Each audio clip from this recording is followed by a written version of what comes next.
And the world leader in motorsports coverage presents Speed World. Unique among American sports stadiums, Texas Stadium in Dallas with the hole in the roof, home of America's team, the Dallas Cowboys, tonight featuring America's most exciting motorsport, AMA Supercross.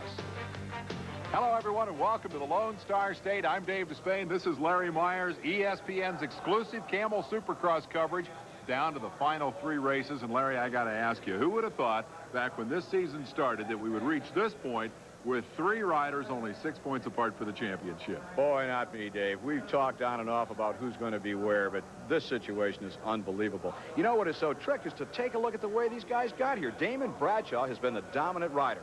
He's done it through being aggressive, but well, look at this. When he was not being dominant, he was either falling off or he was getting a DNF. And on the other side of the fence, we have Stanton and Bale. Now, Bradshaw's won 7 times. Keep that in mind. Stanton has won only twice. Bale has won only 3 times, yet they're tied, virtually tied. They're neck and neck as we go to the wire. So, you know, they did it through consistency. And I don't know what to say. 3 races to go. Do you let it hang out like Bradshaw has done? Do you go for broke, or do you maybe play it a little bit on a conservative side like the Honda guys have been doing? I don't know. It's up in the air. I think we should pass that question right along to the floor of the stadium for a man who correctly answered the championship question 3 times. Bob Hurricane Hanna. What do you think it's going to take to be #1 this year? Thanks, Dave. The key for all 3 of these riders are to ignore the championships even going on and ride like they have all year long. If they slow up now and try to avoid mistakes, that's exactly what's going to happen. They'll make mistakes. They need to be aggressive. They need to be wild if necessary, but they do need to win races if they want to win this Supercross Series championship. Back to you, Dave. All right, sounds like Hanna thinks they're going to have to go for it. Let's take a look at the racetrack on which the championship strategy, whatever it may be, will play out. Dave, if we were looking in that hole in the top of Texas Stadium, this is what the track would look like. But to get a real perspective of what the riders will be going through, we put a couple of Honda riders, Jean-Michel Bale, #1, Jeff Stanton, #2, on the track to take a parade lap. Now watch, coming up, a big, long triple jump, a real crowd pleaser. Now watch what they jump into. Sand. That could be a problem. Front wheel wants to go a different way than you want the motorcycle to go. We'll see how that affects the racing this evening. A lot of jumps here in Dallas, a lot of tight corners. The dirt itself was wet when they brought it in. Forecast is maybe showers this evening come down through that roof, and that's going to turn that clay, Dave, into a slippery, sliding mess. Right now, the traction appears to be very good, and you can bet that these 2 guys who own the last 3 championships in this series would like to be out there racing each other tonight, but there's going to be one more guy in the mix, and that's Damon Bradshaw. And he is, like those 2, an excellent mud rider. So no matter the conditions, I look for a battle between the 3 of them. Well, Bale wins the parade lap. 40,000 fans are ready for the real thing. We'll be back at Texas Stadium right after this.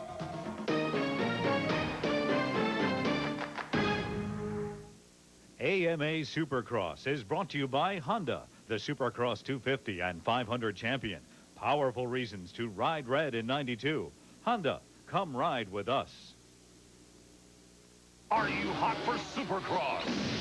Get up-to-the-minute race results. Plus, find out what really happened. Call 1-900-HOT-4-SUPERCROSS. Discover the action behind the Supercross scene. It's your Supercross hotline to who's hot and who's not.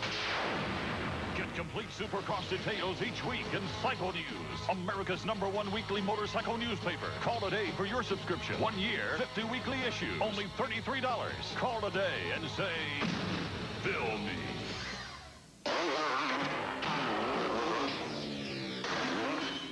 The Supercross 250 and 500 champion. The AMA 600 Supersport champion. The AMA National Cross Country champion. If you don't have a wing, you don't have a prayer.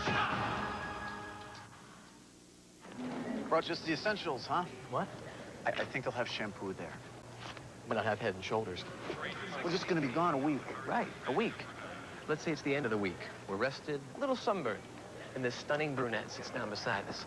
And that's the day your flakes decide to show up. Well, how do you know when they'll show up? Doesn't matter. Head and Shoulders helps take care of the condition that causes flakes. Because you never know. You know? Head and Shoulders, because you never get a second chance to make a first impression. After a hard day in the outback, dreams of the good life come easy.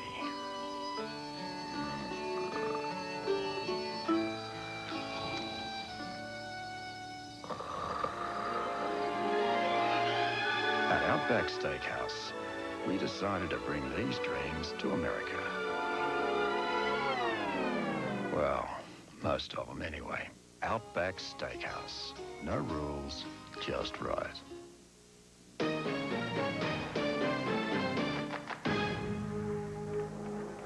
This is Jeff Stanton, twice the series champion, dethroned last year, hoping this year to bring that title back home. Here is Damon Bradshaw, the hot shot, looking for his 8th victory here this evening. Guy Cooper carrying the Suzuki hopes as we go to the highlights of the first of 2 qualifying heat races. And Larry, the top 4 will be moving up, so it's time to get on the gas early. Heat race number 1 at the gate, and here's the launch.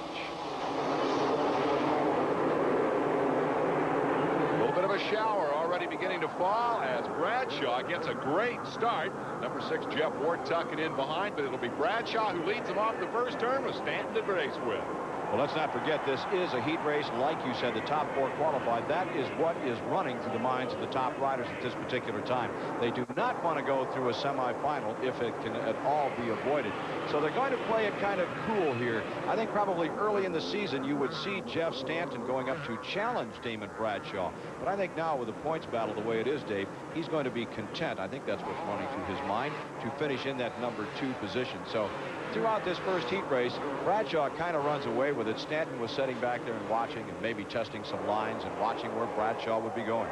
Oh, and as I said that, he gets a little bit wild and crazy and tries to launch himself over the hay bales. Yeah, he knows he doesn't want to use that line. Jeff Ward is the man that he's racing with. And Wardy has announced that he'll go in for surgery after this weekend's race. He gives away a spot here to number 15, Brian Swink. Brian is the Eastern Region 125 champion. He's already locked up the crown, and so he's decided to focus on the 250 class the rest of this year, knowing that that's where he'll be in 1993. He knows he's going to have to learn how to beat Jeff Stanton. He figures this is a good place to start. Boy, I can't imagine. How would you like to be in a heat race? Take your buddy from Michigan. They're both the Wolverines, so to speak. Take your buddy out in a heat race who's in contention for the championship, which he almost did with that last block pass effort. And look at this kid go. He's a serious racer. He's made the point throughout the year that he wanted to get that 125 crown on ice and go out and race with the big guys. You won't find a bigger guy to race with than Jeff Stanton, and he's doing a heck of a job. He definitely is. He's going to... I'm going to tell you what's going to happen here. If he keeps messing with Stanton, Stanton is not going to hesitate to park him. You know, they're friends, but Stanton has no time to play that game with Brian Swink at this particular time. And look at Guy Cooper coming up on the outside. Whoa, 2 Suzuki riders. Swink takes them both down, or Cooper took them both down. I'm not sure who did what. It looked a little like Swink may have lost the rear and slid into Cooper. Let's take another look. Here it is. Swink had to hit the brakes, and yeah, he was just a little bit slow, and I don't think Coop anticipated that slow up on Swink's part. He was ready to shoot underneath both of them, and unfortunately, Swink's rear end was there, and he nailed him. Stanton had to be happy to see that happen as Bradshaw takes the checker. That got the heat off Jeff, and he comes home with a second-place finish. The top 4, again, making the transfer to the championship main event. Ward and Cooper get the 2 spots. Cooper up off the ground to complete the transfers from heat race number 1. The second of the qualifiers, yeah, JMB, Jean-Michel Bale, the reigning champ, preparing to go to war against Jeff Chicken Matasevich and Ronnie Tishner, number 23. There's Mike Kudrowski, number 3. So it'll be the Kawasaki's here to challenge the reigning series champ, a man who's been something of an enigma in this 1992 season. Heat race number 2, ready to pick 4 more finalists for the main event. Looks like number 11, Denny Stevenson, will drag race Jeff Matasevich into the turn. Jean-Michel Bale almost got squeezed into the hay bales, and coming out with the lead is Matasevich. Bale seems to find these little tiny holes. There was no way he could put his motorcycle in there. He lifted his foot completely off the peg, jammed it down on top of the bale to take that line through the corner. So it was a bale on a bale, I guess you could say. In any event, he is just a remarkable man. He's been working miracles all season long after a slow start. He has emerged as the leader by 2 in the standings. He took the lead early from Matasevich, and I don't think there was any big surprise there. Matasevich has shown flashes of brilliance this year, but has struggled with the injury that he suffered last year. Stevenson, number 11, with a good ride. You see Kedrowski back there trying to play catch-up on number 3 and work his way into a transfer spot. You sure don't want to be sitting in 5th in the heat race. No, you sure don't. You go to the semifinals, that means one more time you have to be on the track. It tires your body just that much more, and of course wear and tear on the motorcycle. Stevenson, meanwhile, is another rider that's coming off an injury. We did not see him at all the early part of the season, but since coming back, he's gotten stronger on a weekly basis, and right now he's looking pretty darn good. He was just passed by Kedrowski, but he's doing well out there. Pretty easy evening here for Jean-Michel Bayle in the qualifying heat race with no Stanton or Bradshaw to deal with. He just took the opportunity to survey the racetrack, and likewise Matasevich was pretty solid in second spot. I would love to tell you that was the most exciting 10 laps in the history of Supercross. It wasn't. It was a cakewalk for JMB. So he takes the checkered flag well in front of Matasevich, and they both start thinking in terms of what's going to happen in the main event. Kedrowski and Stevenson get the last 2 transfers. Let's hear from the reigning Supercross champion. Jean-Michel, do you like having an easy qualifier like that? Yeah, you know, I have a good start, and I'm doing very good on this track. It's kind of, you know, a bit muddy, so I like a lot, and I hope it's going to be the same in the main now. Do you think you're going to have a great start to win the main on this track? Oh, you know, this track is very technical, so, and it's very hard to ride, you know, with the rain and everything. So I think it's going to be very technical, so I don't think we need a good start. I think I can win. Good luck in the main. Thank you. I don't know when I've heard JMB sound more confident. Brian Swink breaks out the umbrella. The semifinals will run in the rain here at Texas Stadium. We'll be right back.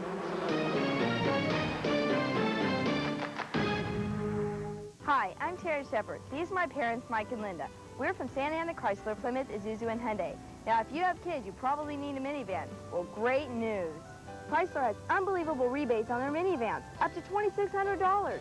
That means my dad can sell you one for as little as $11,980. $11,980. And that's not just one deal. He has a bunch at that price, but you better hurry. Santa Ana, Chrysler, Plymouth, Isuzu, Hyundai, 55 Freeway, Edinger exit. 5, 4, 3, 2, 1.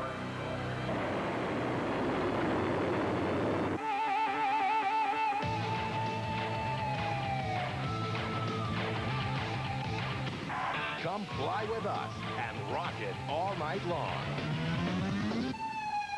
The Coors Light Challenge, part of the Camel Supercross Series. L.A. Coliseum, July 11th. Tickets at Ticketmaster.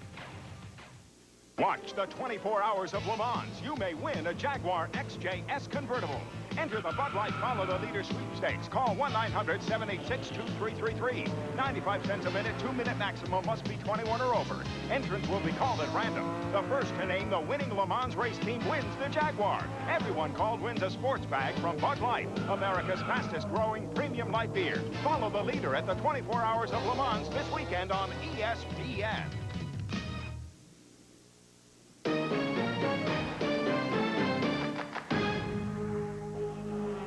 It is a stormy night in Dallas, Texas. The rain pouring through the hole in the roof of the stadium as we prepare for semifinal action.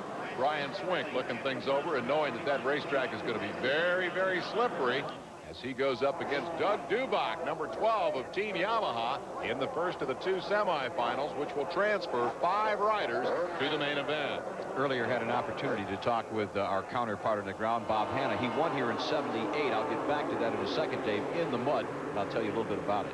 Here is Swink drag racing with number 10, Larry Ward, to turn 1. Dubach tucks in on the inside line. Swink comes out with the lead, and if his race with Stanton in the heat was any indication, he'll be a tough man to pass. He definitely will be. Swink grew up in Michigan, and they do a lot of this mud-type riding, sliding around in the slippery-type clay.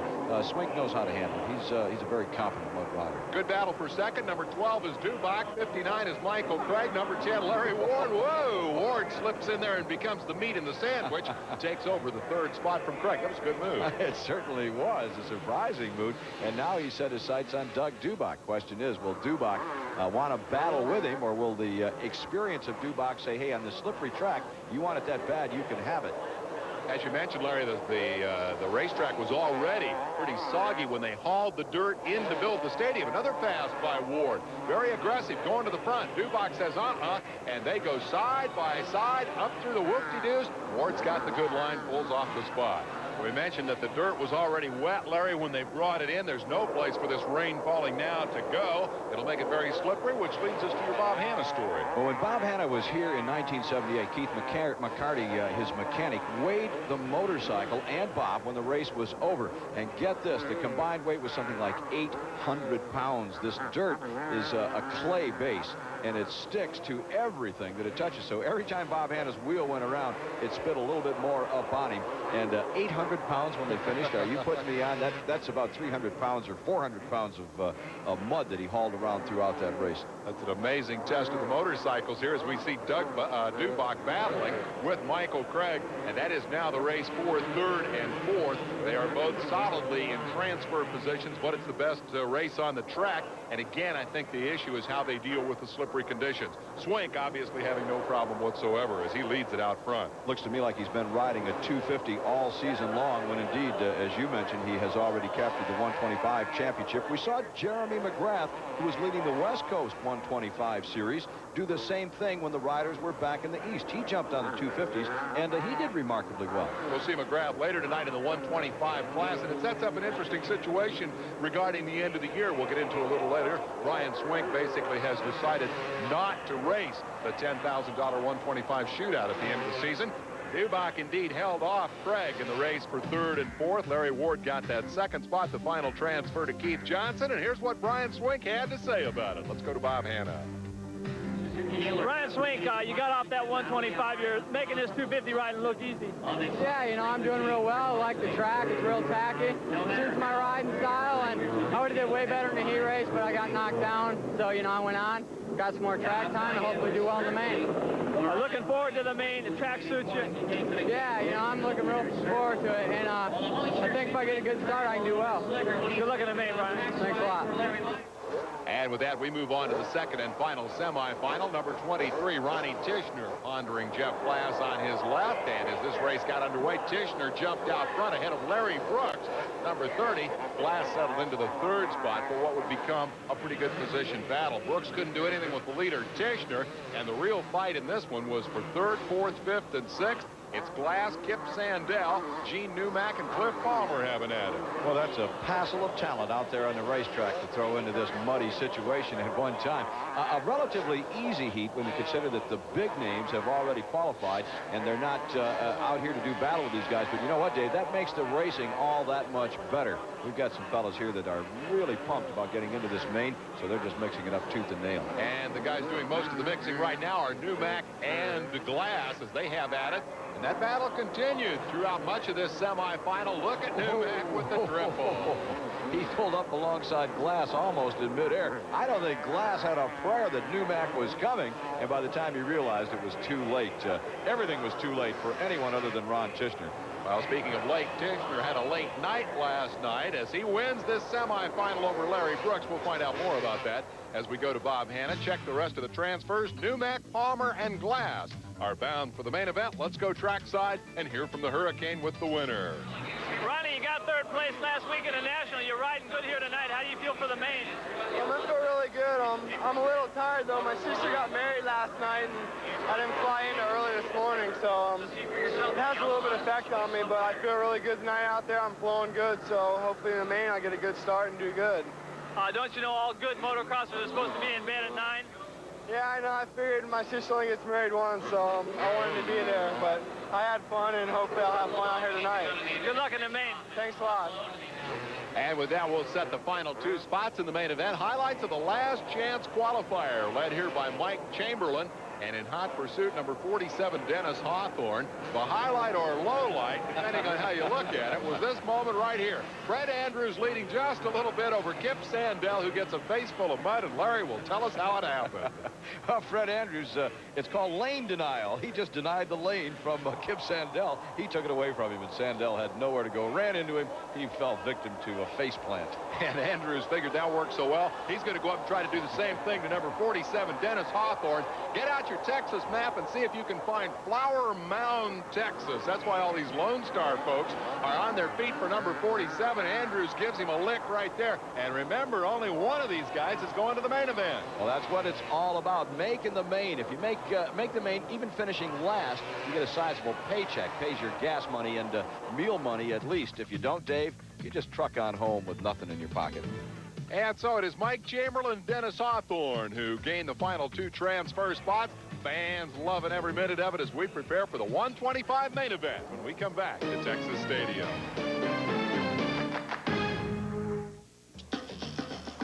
No matter how hard I tried, I couldn't get her last words out of my head.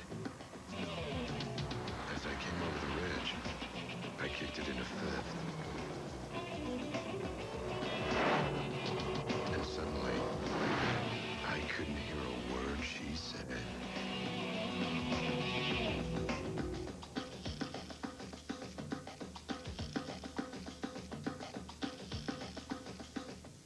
If potato chips are gonna cross your lips, keep them fresh, make them fine all the time. That's Pringles, pop the Pringles. Not like chips in a bag, they don't stay fresh, it's a drag.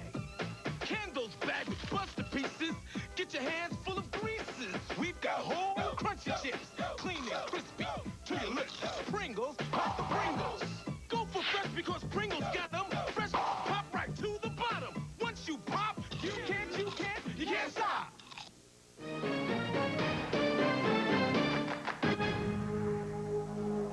We're back at Texas Stadium. The rain has abated for a moment. We're ready for the start of the 125 main event. We've talked a lot about starts and good starts and bad starts during the course of. It is a critical element of Supercross racing as Jeremy McGrath prepares for the start of this race. Bob Hanna has a report. There are several factors involved in getting a good start in a Supercross race. One is 100% total concentration, and then getting the timing down on his dropping gait. Then a rider has to have smooth throttle control and be able to shift his weight around on that motorcycle for perfect traction going into that first corner. Now, one of the best in the business, Jeff Stanton. Well, depending on where the other riders are, where they position, and the shortest distance from the start line to the first corner. Well, I'm just basically thinking about what's in front of me, what I have to do, visualizing what I have to go through if I get a good start, and even if I don't get a good start, I'm visualizing what I have who I have to work through, and maybe some of the lines I need to take if I don't get a good start, and just being mentally ready. It's one big mental game out there. You know, what happens beyond the gate is basically a lot to do with the machine. If you have enough horsepower to get out in front and get an inside position and maintaining that. If you get a bad jump, then you have to work through all the people, and that's the hardest part.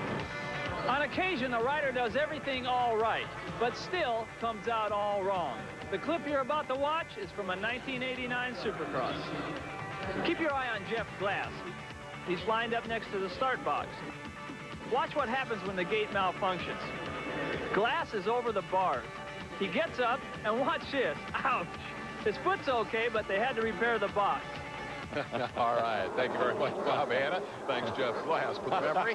We are ready to show you highlights here of the 125 championship main event. It's the best of the West against all of the best of the East except one. And we'll explain how that works here in a moment as we prepare to launch the 125s down into turn number 1. The guy to beat definitely is number 1, Jeremy McGrath. Field coming set. The rain has stopped, but the track is slick, and we're underway. And sure enough, as they hit the first turn, number 1 is the man to beat. Jeremy McGrath is the Western Regional Champion. He is the current Western Regional point leader, looking for his second straight title. And he appears to be an easy winner in this one. Watch number 68 moving into second spot. That's Ryan Hughes on the Kawasaki. He gets a challenge here early from number 117, Hasbro Loss, but it's good to see Hughes back and strong. He's coming off an injury. He missed the entire year of racing in 1991, and you would think that a rider coming back after missing that much time would need more than he has taken to put himself into a competitive form. But Hughes rebounded nicely, and he could be a factor in this one before it's over. Jeff DeMent, number 575, puts a move on Mike Brown, number 54. That is the race for third and fourth. Now, DeMent is a teenager. He's another Ezra Lusk. In fact, he's a counterpart of Ezra. Look at Brown. Show him the wheel there. DeMent looks back over and says, is that how the big guys do this? And hangs right onto the position. Lusk is right behind him. Two young teenagers, the heroes of the mini bike ranks. Boom. Lusk hits him in the back and Oh, tips and over. Lusk goes down. He paid the price on that one. I'll tell you, maybe he had some help from the crowd in all the hollering, because DeMent is a Texan, and I'll tell you, they love this young man. Watch this battle now. Number 69 is Kyle Lewis, and he's doing battle with number 250, Grayson Goodman. He's another Texan, and these folks down here love their motocrossers, so they're all pulling for Goodman as he does battle with the Californian Lewis. We'll sneak peeks of number 39, Jimmy Button, who joins into that fray. Jimmy is the only rider to win an Eastern region race this year, besides the series champ Brian Swink. And you see the battle with Lewis, and boom, Lewis tips over and knocks them both out of the race.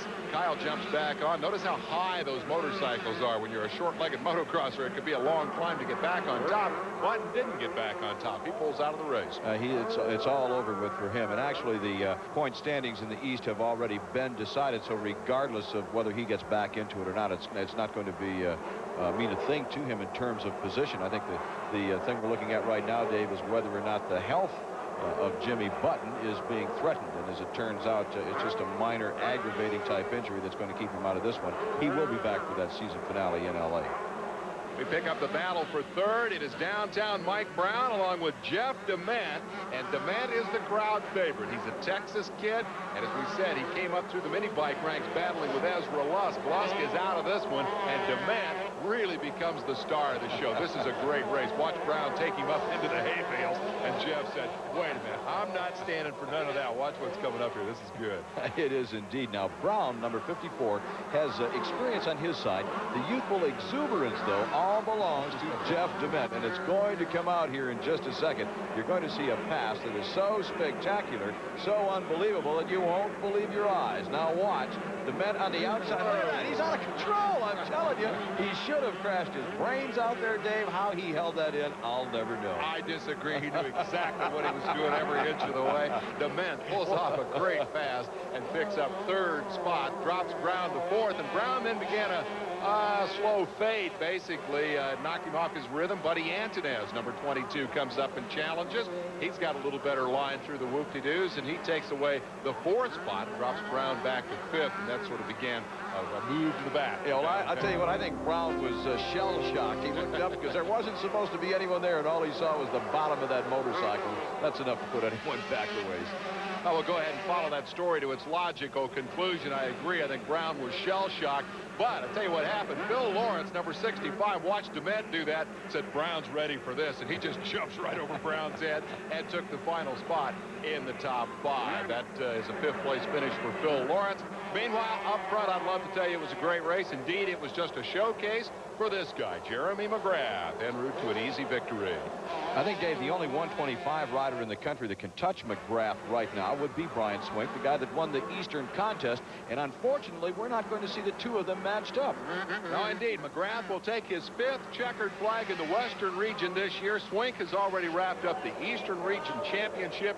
We all anticipated a meeting in the $10,000 to win shootout in the Coliseum. There's the checkered flag. Swink says he's going to pass up the 125 race out there and ride the 250 instead. Great finish for Hughes coming off the injury. DeMent is third, Antonez fourth, and Phil Lawrence fifth. Sixth spot goes to Mike Brown. Rounding out the top 10, Chad Pedersen, Tyson Boland, Doug Henry, and Damon Huffman. Here's Bob Hanna with the winner. Jeremy, you're making a little boring out there running off and leaving the boys like that. Yeah, I got a good start, and that was my plan, you know, all the way.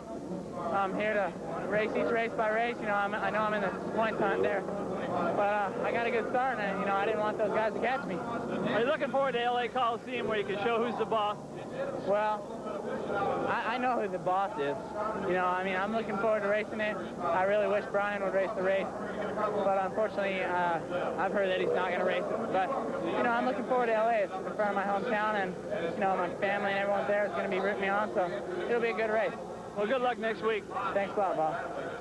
With that, the Eastern Regional Championship battle is over. There are no more races in the East. Here's the final top five. And the current standings in the West find McGrath a runaway leader. He should clinch next week in San Jose, California. there's the rest of the top 5. Now, inexperience. On the right, Jeff DeMent can't get the champagne bottle open. He pays the price big time. We'll be back with the 250 final right after this.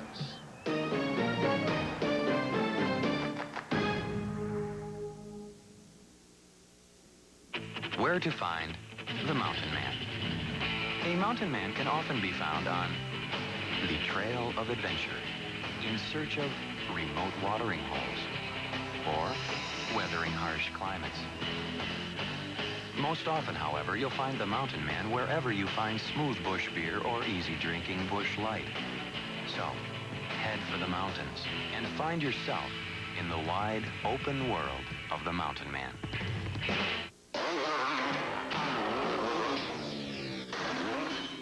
The Supercross 250 and 500 champion.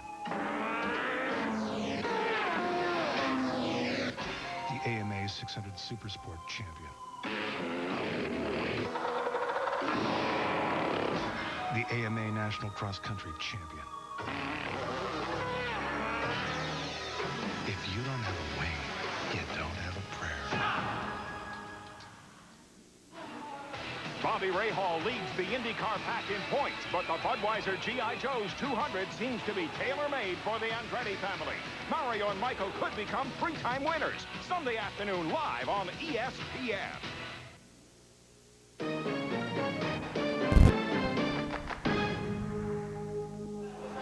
Back in Texas Stadium, the heavens have opened. A slippery racetrack will add to the pressure as Jean-Michel Bayle, Jeff Stanton, and Damon Bradshaw battle for the Supercross championship. Just 3 races remaining. How intense is that pressure?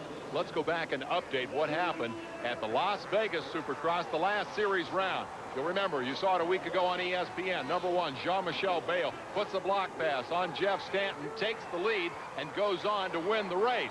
Meanwhile, Damon Bradshaw was stuck in a battle for 3rd and 4th with number 9, Jeff Matasevich. They had already tangled once in their qualifying heat race, and then this in the main event. Matasevich was outraged. Bradshaw knocked through the hay bales to the tail end of the top 10, fell out of the series point lead. He was nearly a lap down as number 1, Jean-Michel Bayle, turned for the checkered flag, winning the race over Jeff Stanton. As the Honda riders went to victory circle, the AMA officials went to the ESPN videotape to take another look at this incident and determine whether disciplinary action was in order. It didn't take long in the Kawasaki pits to figure out what Matasevich thought. Jeff went looking for the referee to express the opinion that that move was deliberate. Watch the exit from the pit and listen to what he had to say. Yeah, I want something done about it. I think it's not right. You know, we tangled in the qualifier, and he went down, but that was racing, and you're going to crash racing, but a deliberate takeout, it's not necessary. I don't know if he was out there thinking it was going to be a payback from the qualifier or whatever, but, you know, it was just pretty stupid. Well, Damon, meanwhile, attributed the move to the difficulty in passing and the pressure that he felt to get around Matasevich before his championship rivals got away.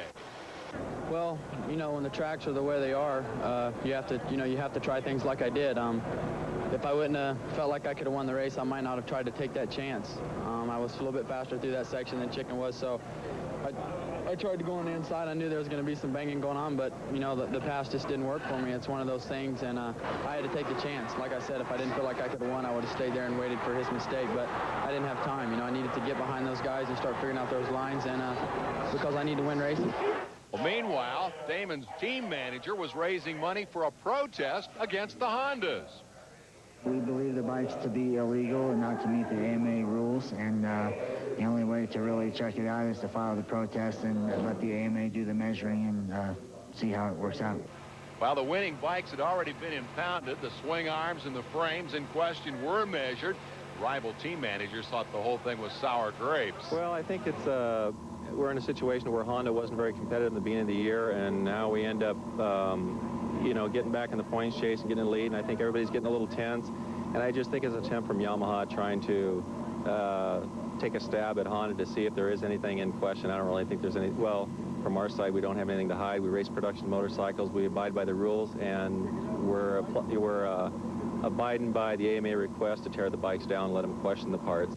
It might seem obvious that this was an attempt to deny Stanton and Bale of the championship points they won here, though McCarty claimed he didn't know what would happen with the protest. I'm not really sure. I would imagine that, you know, there would be disqualification if there was the parts were found to be illegal. You know, I'm not really sure. I don't know that anything like this has happened where they've found it, but I guess in the dirt track they've set precedents when the rules aren't followed that there was a disqualification and the rider's eligible to keep the prize money, but the points go away. Well, as we come back to Dallas, here's the upshot of it all. Bradshaw was fined $1,500. The AMA spent 4 days measuring the frames and determined they were legal. Bottom line is we come to Texas with Jean-Michel Bale leading the standings by 2 points over number 2 Jeff Stanton.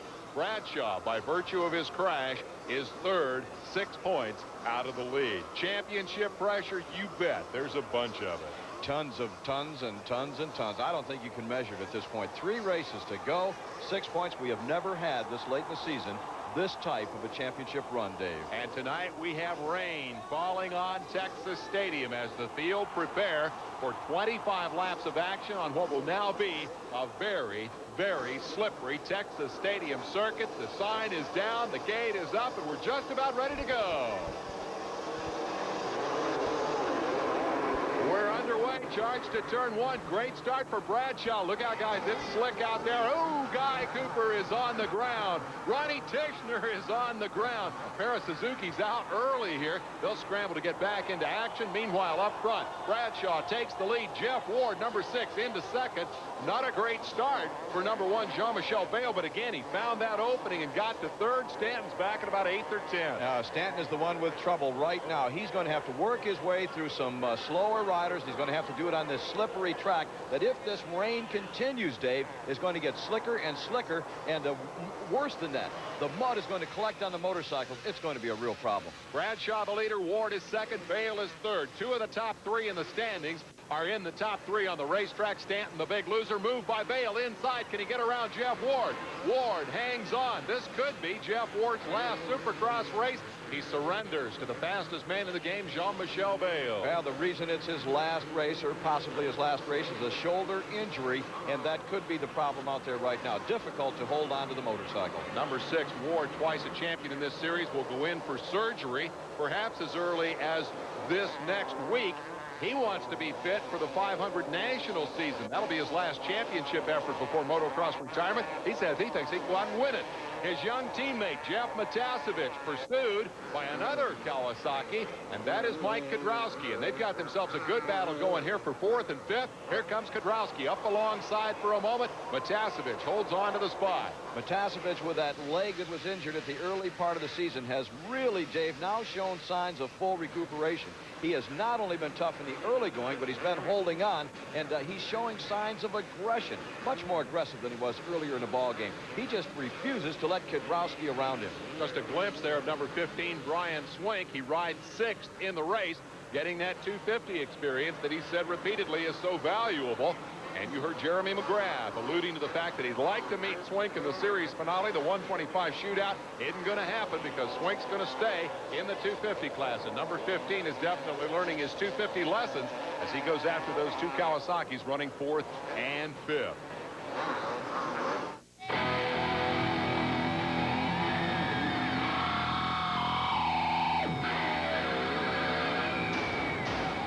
The Suzuki Katana 600. It cranks even before you turn it on. Morning breath. As soon as I have my coffee, it's all gone. Whether you admit it or not, it's a problem. Okay, I have morning breath, but it doesn't bother anyone. Don't be so sure. Mine's not so bad. Morning breath's not as bad as you think. It's worse. So get Scope. Its 2 powerful ingredients kill 90% of the bacteria that cause morning breath. Was my morning breath really that bad? There's no denying morning breath, so save your breath with Scope. After a hard day in the outback, dreams of the good life come easy.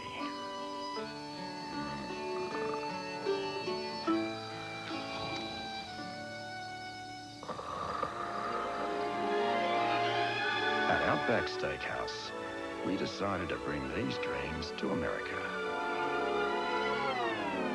Well, most of them anyway. Outback Steakhouse. No rules, just right. Every month, thousands of investors improve their chances for a better return on investments. They make their own decisions, buy or sell stocks through Schwab, and routinely cut their commissions in half. Commission savings alone are no guarantee of success, but with careful selection of an investment, Schwab savings can make a difference in your favor. If you're making your own investing decisions, make one more. Visit a local Schwab office and learn how you can lower your commissions substantially. This is not a polar bear in a snowstorm. This is not an x-ray of your ex-fiance's skull. No, this is all the money you need to put down on a new Suzuki Katana 750. But you'll have to hurry to your Suzuki dealer to see it. We're back at Texas Stadium. Bradshaw leads. Bale is second. Ward is third. And this is the battle for fourth. Jeff Matasevich pursued by Mike Kudrowski. You'll get glimpses of Brian Swink in the middle of that battle. This is the leader. Oh, and Bradshaw's in trouble. He's on the ground. Bradshaw catches the clutch, keeps it running. There goes Bale into the lead. Another untimely crash for Damon Bradshaw. What a break for Jean-Michel Bale. Let's take another look at how it happened. Dave, earlier you mentioned the rain coming through that hole in Texas Stadium would make it slippery, and look at this. He comes around the corner. He gave it just a little too much throttle. He was not able to bring it back, and he couldn't hold the motorcycle upright. He held on to second place. I think he's thankful for that. Meanwhile, the battle for fourth heats up. Here is Kudrowski making a move on Matasevich. Matasevich up off the pegs for a moment. Give Kudrowski the spot. In the space of half a lap, first and second and fourth and fifth positions have been exchanged here. A very competitive Dallas Supercross thus far, in part because of the weather. Here is Swink going to work on Matasevich, and he may get himself into the top five. Almost. Matasevich holds onto that fifth spot. We're looking at Kawasaki's running 5, 4, and 3. That in itself could be an interesting battle if they hook up. Swink has kept a lot of pressure on these guys, but has not yet been better than sixth. The youngster from Michigan, who has already wrapped up the Eastern Region Championship, trying to make a mark on the 250 class and doing very well here this evening. You see how close they are to fourth place number 3, Mike Kudrowski. Remember, Bale is comfortably out front. Bradshaw solidly in second after that crash and position swap. And Jeff Stanton is somewhere back behind this battle. Here is the leader, Bale. Here is Stanton coming through the traffic from a bad start. He's currently 7th on the racetrack. We talked to him before the race about the pressure that the 3 championship contenders are feeling coming into Dallas. Well, Bale's got the pressure. He's leading. He's out front, so he's got the pressure to stay there. And, you know, Damon's been the hero all along, so he's got the most amount of pressure. He's got the pressure to come back and try to prove to everybody that he can beat Team Honda. He's had a numerous number of huge point leads and has fallen on his head, so he's probably got the most to prove out of all of us. I'm just sitting in second, just waiting for those guys to do whatever they're going to do, and I'm going to take advantage of it and win these last few races. Well, he's not going to win from 6th tonight. He's going to have to gas things up. You can bet his mechanic is signaling him to get to the front. Meanwhile, up front, it is Bale and Bradshaw who have swapped that spot by virtue of a Bradshaw crash.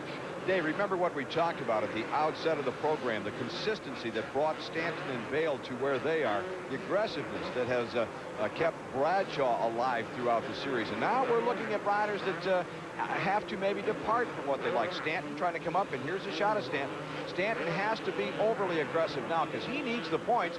Jean-Michel Bale, on the other hand, out front, is starting to pull away from Damon Bradshaw, so maybe he's turning aggressive also. We could be looking at a flip-flop here. I got to think Stanton is a huge disappointment tonight. I mean, he cannot afford to run 7th place. I don't care how slick it is if he wants to win this championship. Absolutely not. He needs to be on the gas, and he has not exhibited that so far. He seems content picking off riders at a rather casual pace, in my opinion. Jeff Stanton should be moving through the pack a lot faster, a lot harder than he is right now. Meanwhile, his championship rivals run 1-2. We'll be back right after this. Today, I look across a sea of shining faces and see the future of America. I see doctors. I see proud mothers and happy families. I see long, happy lives. And I almost cry when I think of what the future holds for you.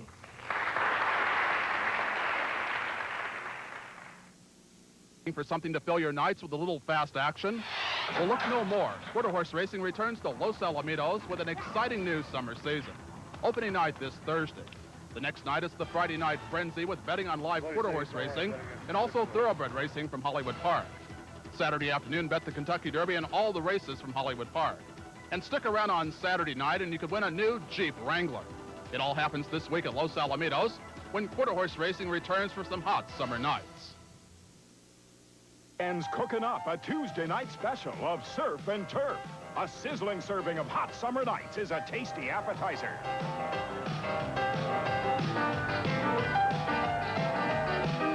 Then move on to the main course, a hefty portion of America's favorite pastime. ESPN's Tuesday night special, Surf and Turf. Just make sure you clean your plate. We're back at Texas Stadium, and we pick up the closest race on the track. It is for third. Number 6, Jeff Ward, demonstrating pretty fair staying power compared to what we've seen thus far this year. Under pressure from Mike Kedrowski, and Kedrowski's got the inside line, and I don't think Ward's going to be any match for that. The battle of the Kawasaki teammates, and they swapped the spot. Ward's been pretty salty here tonight, Larry. Well, he has. As long as he runs up front, Dave, everything seems to be all right. But as soon as something like this happens, he gets past. He has been fading all year long. Mike Kedrowski doing an excellent job. His teammate getting out in front of him, holding down that number 3 slot. That's who we're watching. But Ward is the guy in question. Dave, you know, he has said, I'm out of here, I'm gone, this is my last year. And I think that he begins to believe it now, and he's just not riding as hard as he could be at this point. 6th and 7th place tightens up. The youngster Swink looking over his shoulder and sees an awful lot of Jeff Stanton right there. I'll bet Swink's as surprised as anybody to have Jeff Stanton behind him tonight. I don't think anybody expected to see Jeff deliver this badly in such a critical event. And again, I want to point out, as you mentioned, that Stanton is not being aggressive. He's had a couple of opportunities to chop Swink off, to do a block pass, to get by him, and he's not taking advantage of it, Dave. It's like he seems content to be where he is. He's riding too cautiously. 1st and 2nd place are worth 25 and 23 points, respectively. If you're stuck back there in 7th, you're going to get out of here with 14 points, and that means Stanton's got to get the gas on. Swink performing very, very effectively here on the 250. He's destined for this class next year, and he's gaining some valuable experience here running with the front runners. They are already running up into lap traffic there as they put the Texan Dennis Hawthorne behind them. Swink running 6th, and Stanton stuck back in 7th spot. We've not seen Jean-Michel Bayle for a while. He is up front and setting sail, running away to what looks like it could be his 4th win of the season. Absolutely, and a lengthening of the point lead. He currently has 2 points over Stanton. He has 4 more over Bradshaw, a total of 6. He's going to do nothing but put more points between himself and the rest of the field unless something happens here. Larry Ward is closing up on these two and trying to get a piece of that action. Meanwhile, here's Ward, the other Ward, Jeff Ward, fading into the clutches now of Jeff Matasevich. Again, the teammate battle, and just what you predicted. Once passed, Ward starts to back up. He's just not comfortable tangling with these guys. And I don't blame him. You know, that guy's put in a ton of years, and he deserves this farewell tour, the tributes that have been paid to him. But he's not riding like Jeff Ward. There is the pass for 4th spot. Give it to Matasevich. And note that Jeff Ward has already signed a deal to drive one of Norm Turley's Indy Lights cars next year, so his racing future is certainly secure. Matasevich back from the injury, showing strength here this evening as he moves up to 4th spot. Can he run down his young teammate Mike Kedrowski? Meanwhile, you got a glimpse of Swink there closing up, and I expect that probably Ward is going to quickly feel the pressure. Yeah, here he comes. This is Swink, and Stanton should be right behind him, and they're both going to get by in one move, it looks like. Swink opens the door, Stanton squirts right through. I guarantee you 1 year ago, that never would have happened. There'd have been a lot of metal clashing and bouncing off each other before you passed Jeff Ward that easily. So this is now the battle for 5th and 6th. And again, it remains a terrible, terrible problem for Jeff Stanton. If he settles for this kind of finish tonight, this one race could cost him a shot at the championship. Only 2 more to go for points after this.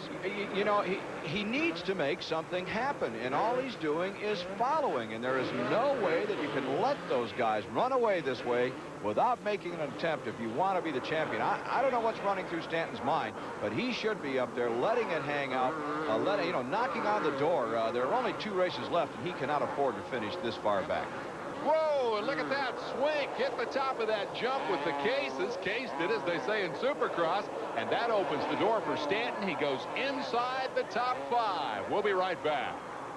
A few years back, Duraliner hit truck owners like a ton of bricks. Duraliner improves the resale value of your truck and protects it with patented features and custom-fit design. And Duraliner's exclusive tailgate protector makes your truck look better and protects it. Ask for Duraliner by name, the #1 bed liner in the world. Demand quality, demand Duraliner. For your nearest Duraliner dealer number, call 1-800-MY-LINER. I'm a big man. Why do so many men stick with Bic? I'm a big man. Because there's a Bic for every beard. Regular, sensitive, metal. Yeah, I'm a big man. I'm a big man. I scream, you scream. We all scream for ice cream. We all scream for ice cream. Yeah! Thank you. Hershey's chocolate syrup. We're back, Texas Stadium in Dallas, and here is the second-place man, winner of 7 races this season, Damon Bradshaw, trying to catch #1, Jean-Michel Bayle. He had Bayle in second spot early in the race. Bradshaw slipped down, let the lead get away. If Bayle wins tonight, he's going to be a tough cat to beat in the championship standings, but Bradshaw is closing, and Brian Lunas is counting the seconds here. I guess he's counting the seconds, and so is the rest of the Yamaha camp. We go back to that crash, Dave, and he had fallen considerably off the pace. He has turned it up, turned the wick up considerably the last few laps. The sign from Brian Lunas says the pace is good. What does he mean by that? That would indicate to me that Bradshaw is running at a good speed, pace good, and it's Bayle that is slowing the pace, so Bradshaw's catching him. And as we check the interval from first to second, let's see just how far back Damon Bradshaw is. It's the length of the straightaway on the racetrack. It's under 3.5 seconds.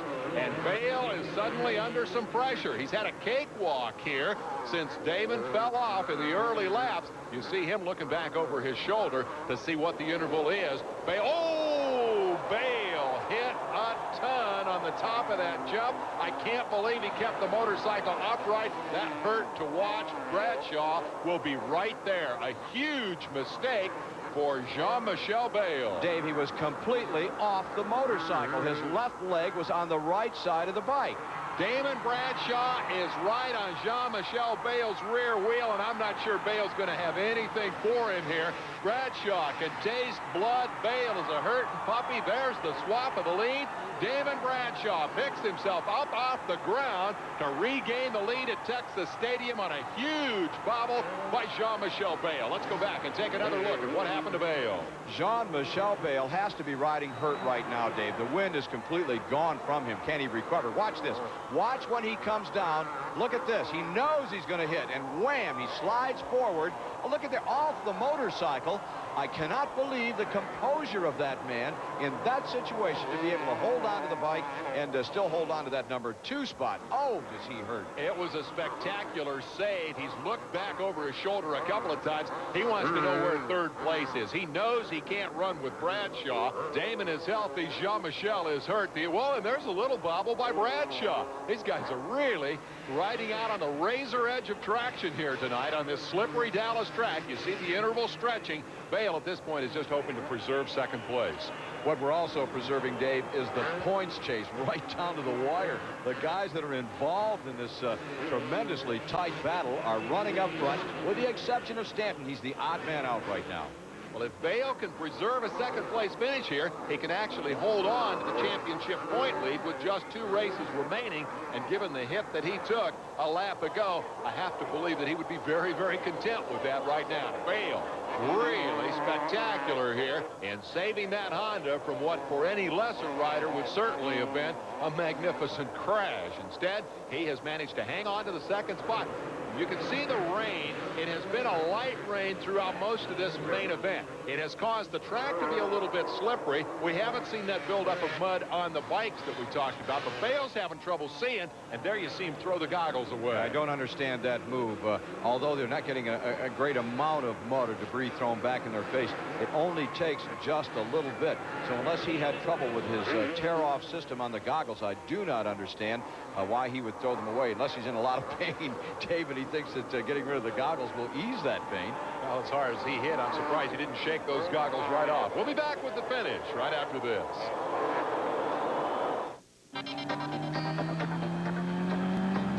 To some, the world just looks better from a different angle. For those select few, Honda built the CBR 900RR, CBR 600 F2, and VFR 750F. Enjoy the view. What makes a mountain man a mountain man? Let's find out. Must a mountain man be a big burly guy with an axe? A man of steel? Must a mountain man even be a man? Actually, the only requirement is the right beer. Smooth bush beer or easy drinking bush light. So, head for the mountains and learn what makes the typical mountain man anything but. The most grueling test of endurance in all of auto racing. 24 hours of speed and danger at the 24 Hours of Le Mans. See the start Saturday morning live on ESPN.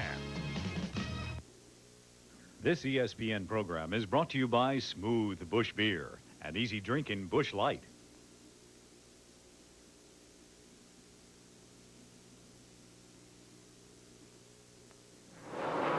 We're back at Texas Stadium in Dallas. Mike Kedrowski, the third-place man, will try to make a late race run at the wounded Jean-Michel Bale and perhaps not only improve his own lot in life, but also knock Bale out of the championship point lead. The laps are winding down here. Kedrowski has shed his Kawasaki pursuers and is now all alone in third. I don't think he's close enough to make the move. No. Up front, the white flag flies for Damon Bradshaw. Yeah, and meanwhile, Jeff Stanton has moved into the number 4 position. So ironically, we came into this race with a 6-point gap between first, second, and third, and we're going to leave. Difference being Jeff Stanton slid from second down to third. If they stay, Dave, the way they are right now. Well, they're into the final lap, and I think the only thing that could befall one of the front runners now would be another one of those slick crash tip overs that we saw Damon Bradshaw suffer early on. If you just joined us, Bradshaw has picked himself up off the ground to win the race over Jean-Michel Bale, who by every standard of Supercross should have been on the ground, and saved it miraculously. No wonder he's going road racing. You don't have to look forward to something like that happening out of the pavement. All right, up and over for a record-tying 8th win of the 1992 season. Damon Bradshaw wins it. Bale happy to survive in second. Holds on to the series point lead. Kedrowski collects third. Stanton moves up to fourth. Larry Ward is fifth. Rounding out the Dallas top 10 this evening, Brian Swink, Guy Cooper, Doug Dubach, Mike Craig, and Jeff Matasevich. Let's hear from the winner with Bob Hanna. Damon, you were a little angry after the qualifier today. You weren't quite up to par. You were a little disappointed. After this main, you look a little happier.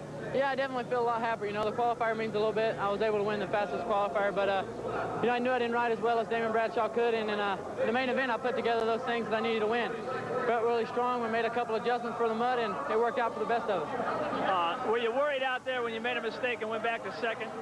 Well, I was. You know, I wasn't content with second, but I said I'm going to try not to take any chances. I'm going to keep working hard, and, you know, it paid off. He made a mistake, and I was kind of hoping for that. You looking forward to next week? Yeah, I sure am. I'm ready to get this thing over with. Good job. Good luck next week, Damon. Thanks a lot. Well, check out the standings. 6 points still separate the top 3. Bradshaw and Stanton trade places. Bale is the leader as we head for San Jose next weekend. Damon Bradshaw has tied Jean-Michel Bale's record for single season wins with 8. This is going to be a showdown, Larry. Dave, indeed it is, and I can't wait. 2 rounds to go. The best 3 riders that I consider the best 3 in the world tangling for that championship. A lot of bucks at stake. Bradshaw, the winner in Dallas, will be back next week from San Jose, California. I'm Dave Despain for Bob Hanna and Larry Myers. Thanks much for being part of the excitement of Supercross.